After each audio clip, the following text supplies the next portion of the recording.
Gini loh, jadi daerah lain boleh lah punya klub bola gitu ya. Boleh misalkan di mana punya klub bola. Tapi kalau yang kayak Bobotoh itu nggak akan ada gitu. Nah, ini nggak pernah ada lagi klub bola di Bandung yang bisa menyaingi hegemoni Persib. Walaupun Persib lagi terpuruk, ada klub lain yang bagus ya, tetap Persib yang nggak akan dapat simpati warga Bandung mah gitu.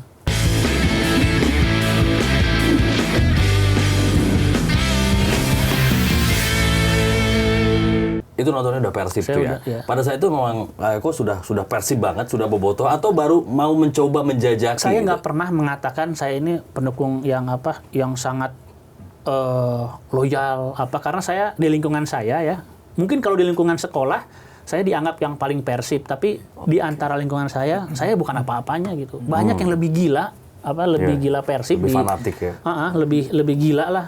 Bahkan saya pun menghindari kata-kata fanatik, karena fanatik itu kan ibaratnya betul-betul nggak ada daya kritisnya ya, menerima dengan gelap mata. Kalau saya sih masih mikir-mikir. Nah, jadi kalau misalkan dikatakan kayak kok fanatik, enggak gitu. Teman-teman saya yang lebih gila banyak sampai cerai, kerjaan lepas apa. Kalau saya kan masih enggak. Gitu. Jadi terus naik bayangin coba. Bandung, Jogja. Nonton pakai kalau kereta dulu kan nggak kayak sekarang ya, harus check-in kan dulu kan kereta. Dulu masih dulu bebas kita tuh sistemnya kan ngebooking kereta ekonomi kan. Ekonomi aja di booking, semua masuk situ ya. Orang berdiri di lokomotif, bayangin. Berarti kan lebih dari 5 jam ya. Iya, mau itu. Gara-gara dia nggak dapat lagi. Udah gitu ada yang sampai tertidur di WC gitu ya. Saya sempat ngerekam tuh. Ada rekamannya pakai handycam. Ini tuh pertandingan antara Persib lawan PSIM. Ini adalah pertandingan pertamanya Persib di tangan Arcan Yuri tuh.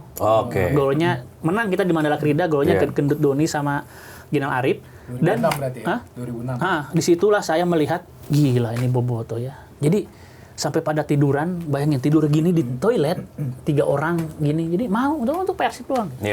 Karena kalau saya pulangnya nggak mau lagi saya. Saya udah kapok. Pokoknya saya pulang harus nyaman. Kalau yang lain nggak ada pilihan mau gitu. Gini loh. Jadi daerah lain boleh lah punya klub bola gitu ya. Boleh misalkan di mana punya klub bola. Tapi kalau yang kayak Bobotoh itu nggak akan ada gitu. Jadi saya pernah riset ya. Kalau daerah-daerah lain itu kan salah satu faktor utamanya itu adalah eksistensi mereka sebagai pemuda gitu loh. Makanya banyak bermunculan kelompok supporter mania. Mereka direkayasa, mereka dibentuk, mereka dideklarasikan. Nah, kalau di Bandung itu beda gitu. Kalau misalkan ada perkumpulan-perkumpulan itu karena kedekatan teritori aja. Misalkan ini daerah mana? Daerah Kebon Sirih nih. Jadi ada Bobotoh Kebon Sirih cuma gitu-gitu aja nih. Makanya saya ngomong kenapa ini memang betul-betul harus jadi Bobotoh. Permainan saya nggak menikmati Persib loh. Bandung Raya itu dulu agresif banget kalau menang 3-0, 4-0. Persib palingan 1-0, 2-1 penalti. Malah saat itu lebih banyak fansnya Bandung Raya ya. Nah, fansnya Bandung Raya dulu kebanyakan adalah Bobotoh yang muda remaja. Nah, tapi waktu itu saya tahu nih Bandung Raya main lebih bagus tapi tetap ini Persib yang harus saya dukung gitu. Jadi seperti itu tuh. Jadi kalau kita ngelihat hal-hal rasional dari permainan, atraktif ya, itu ke Bandung Raya sebetulnya. Mereka finalis 2 kali dong, Liga 1, Liga 2. Tapi ya itu, panggilan hatinya tetap ke Persib. Ikatan emosional. Iya, tetap ke Persib gitu. Makanya sejak itu saya tahu nih, Bandung Raya aja kurang apa, bagus ya. Finalis 2 kali, nggak ada yang ngedukung di Bandung. Makanya sejak itu saya tahu nih, sejak Bandung Raya juara, terus nggak ada yang menyambut, wah ini nggak pernah ada lagi klub bola di Bandung yang bisa menyaingi hegemoni Persib. Walaupun Persib lagi terpuruk, ada klub lain yang bagus ya, tetap Persib yang nggak akan dapat simpati warga Bandung mah gitu. Kenapa bisa begitu? Ya faktor itu tadi gitu. Jadi bukan semata tentang prestasi gitu ya. Bukan mainnya bagus ya. Makanya saya sering ngomong gitu, Kang Eko yuk Persib juara nggak? Ya juara juga nggak apa-apa. Terus back to back nggak? Ya nggak back to back juga nggak apa-apa gitu. Kalian pingin banget sih back to back gitu ya. Pengin banget 3 kali berturut-turut. Saya tuh 19 tahun nggak juara. Terus Persibnya kadang-kadang jelek, nyaris degradasi, tetap ya sukanya sama Persib gitu loh. Kan kesetiaan supporter itu diuji bukan ketika timnya juara gitu. Jadi ketika timnya nggak ada gelar, nggak ada prestasi, ya tetaplah ke Persib gitu. Jadi nggak tergantikan gitu. Makanya salah tuh kalau ada orang yang bilang, mana mari Persib juara ke stadion, ya enggak juga. Saya tuh pernah ke stadion isinya kosong gitu karena Persibnya lagi ditinggal supporter lah, karena posisi juga 11 atau 12 gitu ya. Ngegolin tuh susah banget dulu, tapi tetap gitu. Saya tuh menikmati masa-masa itu loh. Nah itu kalau selama Kang Eko jadi supporter Persib nih, masa-masa yang paling kurang mengenakan tuh kapan sih Kang? Misal ya, maksudnya masa-masa yang ketika Persib tuh diisi pemain-pemain yang kurang terkenal gitu, misal di era 2000-an awal atau kapan? Nggak pernah sih. Saya tuh Persib itu memberikan hal-hal duniawi ya, segalanya gitu buat saya. Saya nggak pernah merasa Persib ini wah kecewa, nggak pernah satu musim pun saya lalui dengan kekecewaan gitu. Mau Persib yang nyaris degradasi, pemainnya jelek-jelek, pemain asingnya gagal semua, nggak pernah gitu. Jadi nggak pernah mengecewakan Persib gitu. Makanya saya juga kadang-kadang heran gitu, Persib kalah marah apa gitu, ngapain gitu lah. Tapi kalau mengkritik misalnya ada keputusan manajemen yang dianggap keliru atau keputusan pelatih dalam starting line up yang dianggap menyebabkan kekalahan misalnya, itu ada nggak rasa-rasa kecewa atau kritik? Nah, itu kemarahannya berarti ke manajemen klub ya, bukan ke Persib secara emosional ya. Marah beberapa kali gitu. Makanya kalau yang ngikutin saya ya, yang kenal saya juga tahu gitu ya, bahwa saya itu gesekan sama manajemen juga sering gitu lah. Waktu itu manajemen berbisnis di sektor retail ya, minimarket gitu. Ketika itu kondisinya nggak kayak sekarang ya. Sekitar belasan tahun lalu itu yang namanya minimarket itu adalah hal yang sensitif loh, karena dianggap sebagai penggerus perekonomian rakyat ya. Jadi di banyak tempat di Jawa Barat itu masyarakat menolak keberadaan minimarket karena mereka mempertahankan kearifan lokalnya pasar tradisional. Tapi ada di beberapa tempat di Jawa Barat itu datang Persib, ya datang PT Persib Bandung Martabat alias Persib ya, ngomong ke masyarakat, ini minimarketnya Persib, masa nggak dikasih izin? Nah, itu kan kurang ajar gitu loh. Jadi membuat masyarakat jadi bingung dan akhirnya kalah gitu ya. Kalah pertahanannya gara-gara orang-orang ini bawa-bawa Persib. Apakah saya marah? Oh, marah banget, marah betul gitu. Waktu itu gitu. Banyaklah hal-hal kayak gitu ya. Kayak penggunaan APBD nih, yang nggak transparan, ugal-ugalan, markup. Ini APBD ya. Ini penelitian saya nggak asal ngomong nih. Ada indikasinya penggunaan APBD itu ugal-ugalan ya. Itu juga saya marah gitu. Itu kan uang rakyat tetap gitu. Mau buat Persib, mau buat klub yang kita cintai ya tetap harus benar penggunaannya gitu. Tapi bukannya dengan Persib misalnya usaha retail kayak gitu bagus untuk manajemen atau neraca keuangan klub? Enggak juga? Ya itu dia. Makanya dibedakan dong aspek-aspek komersil sama aspek-aspek historis ya. Kayak sejarah. Persib ini kan, makanya saya katakan tentang retail tadi berbeda keadaannya sama hari ini loh. Hari ini kan udah biasa ya. Jarak sekian meter minimarket 3, 4 berdiri kan. Kalau zaman dulu kan nggak. Dulu tuh masih ada ideologi yang bertarung tuh. Sedangkan Persib itu kan alat perjuangan bangsa. Tumbuh bersama masyarakat Jawa Barat lah ya ibaratnya. Nah ini si masyarakat ini dihantam pertahanannya pakai klub yang mereka cintai gitu. Jadi ibaratnya kalau nggak ngasih izin, berarti kamu nggak suka sama Persib, nggak cinta sama Persib nih. Ya tadi, karena secara ekonomi itu kan pasti berpengaruh positif ya. Buat neraca keuangan klub, bisnisnya bagus. Tapi ya itu. Bobotoh harus dibegituin ya gitu. Gitu. Jadi embel-embel klub yang kamu cinta masa nggak dikasih izin. Nah, itu kan parah itu. Tapi alhamdulillah katanya nggak ada lagi kayak begitu ya bisnis itu ya, nggak tahu deh. Saya nggak tahu apakah di beberapa tempat masih ada ya. Cuma waktu itu ada di beberapa tempat. Saya masih ingat tempat pertama Persib buka minimarket itu di Pasir Impun, daerah Sukamiskin atas tuh. Nah, sejak itu berdiri otomatis di mana-mana jadi berdiri itu.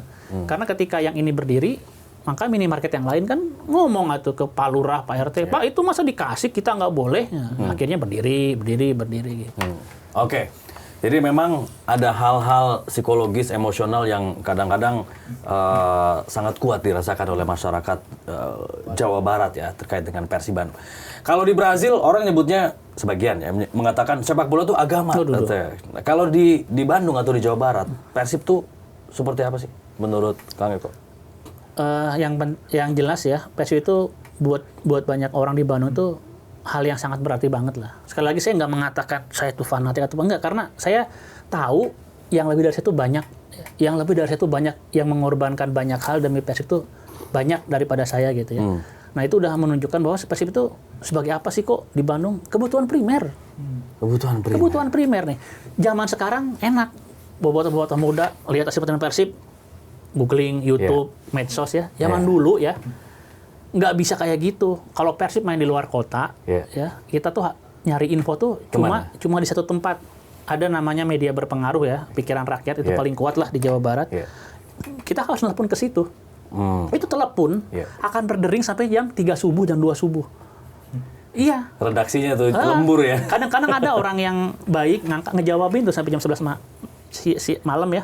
Cuma buat Persib 1-0 menang. 1-0 itu. Ada tuh yang baik kayak gitu ya. Nah, kenapa saya katakan jam 3 subuh? Karena mulai subuh itu kan koran udah mulai diedarkan ya. Oh iya. Ya. Saya nggak tahu nih yang dengar Gen Z tahu nggak zaman dulu tuh nggak ada kayak gini-gini kalian enak tuh nggak ada.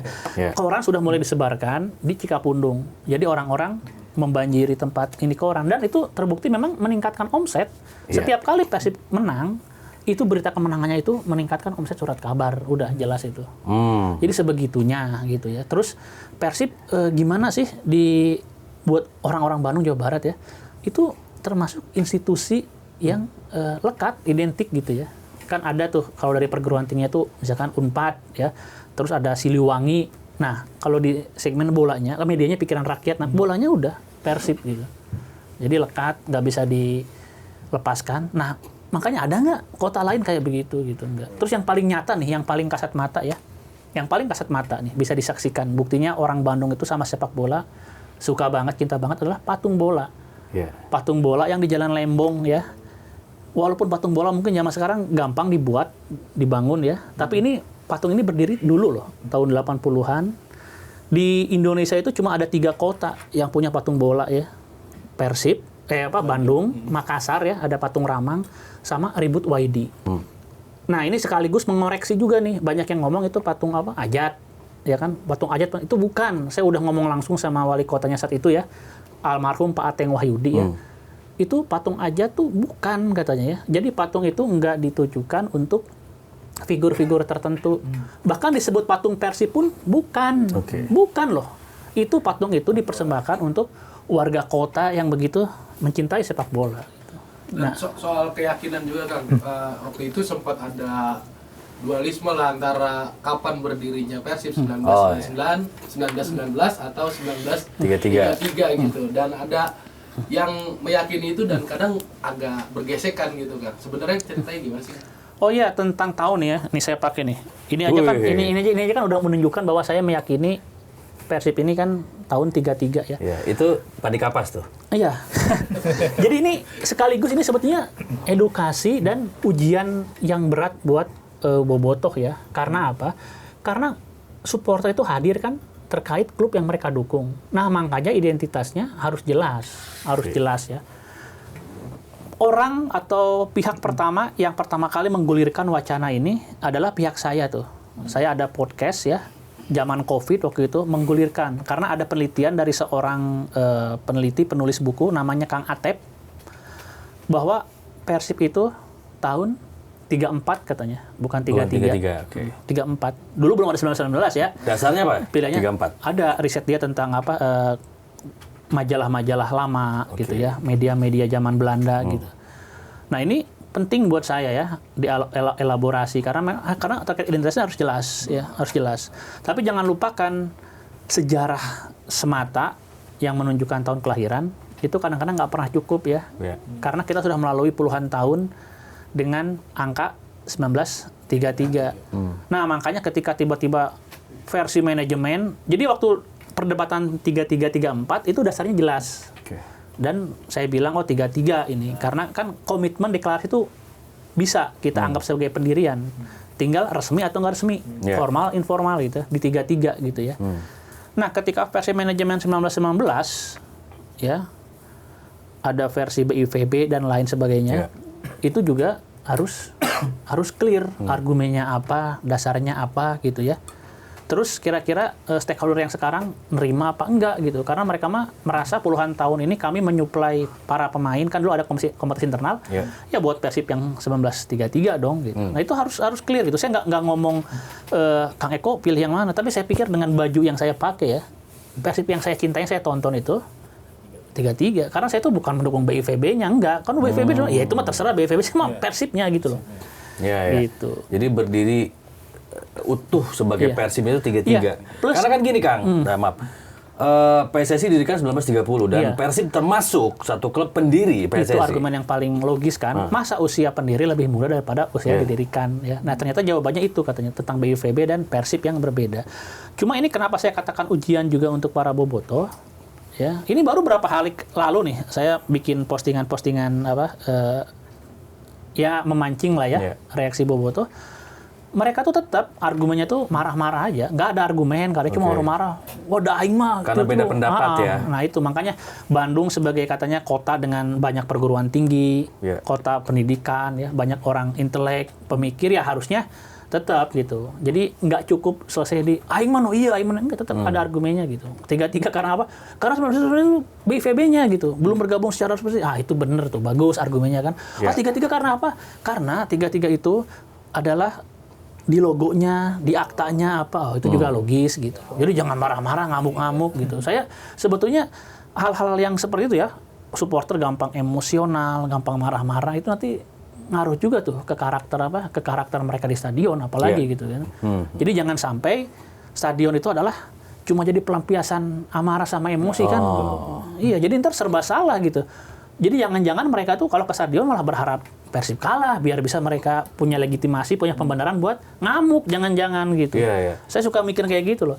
Kalau yang datang ke stadion orangnya udah punya masalah dalam kehidupan sehari-hari gitu ya, ya dilampiaskan boleh kan. Tapi kalau misalkan pelampiasan yang dia tuju adalah anarkis, negatif, Nah, gitu. Jadi datang ke stadion itu membawa semangat ya, jangan membawa masalah ya. Jadi tersalurkannya yang inilah yang positif boleh. Tapi menurut pengamatannya Kang Eko ya, menurut keyakinan Kang Eko, itu yang suka marah-marah, yang arogan, yang taunya ngamuk-ngamuk, termasuk beda pendapat soal berdirinya kapan itu tadi, dan yang mungkin kalau kalah, wah emosi udah kayak apaan gitu. Itu bisa teridentifikasi atau terklasifikasi dari umur dan lain sebagainya nggak? Bisa ya, kan saya mengalami fase itu ya. Jadi cara saya menonton Persib hari ini sama dulu beda banget loh, beneran. Dulu tuh saya, udahlah nggak pengen kenal lah kalau saya zaman dulu ya nonton Persib ya. Jadi dulu mah kayaknya dulu tuh saya, saya kok jadi ngeri sama diri sendiri ya. Pokoknya teridentifikasi seperti inilah kira-kira. Kan ada usia-usia fase mencari jati diri ya. Betul. Banyak orang tuh mencari jati diri lewat komunitas-komunitas kan, ya. Kesamaan minat, ada yang otomotif, ada yang musik, ada yang apa ya. Nah, uniknya Persib itu masuk semua dong. Orang yang suka musik ada, makanya Persib itu Persib Stone Lover, pecinta-pecinta Rolling Stone yang juga bobotoh Persib gitu ya. Ada juga pecinta otomotif, zaman dulu kan geng motor ya, di Bandung tuh gangster-gangster yang sehari-hari perang itu bergabung loh. Kalau ketika STC, menonton semua tuh ya. Gabung GBR kalau nonton Persib mereka bareng tuh, gabung ya, solid gitu. Nah, makanya saya katakan kalau misalkan teridentifikasi, ya anak-anak seusia begitu memang mencari jati diri ya, dan banyak variannya gitu ya. Udah gitu, yang marah-marah, yang apa, mungkin gini ya, kan pengaruh informasi ya, informasi tontonan kan, kalau sekarang kan begitu masif ya.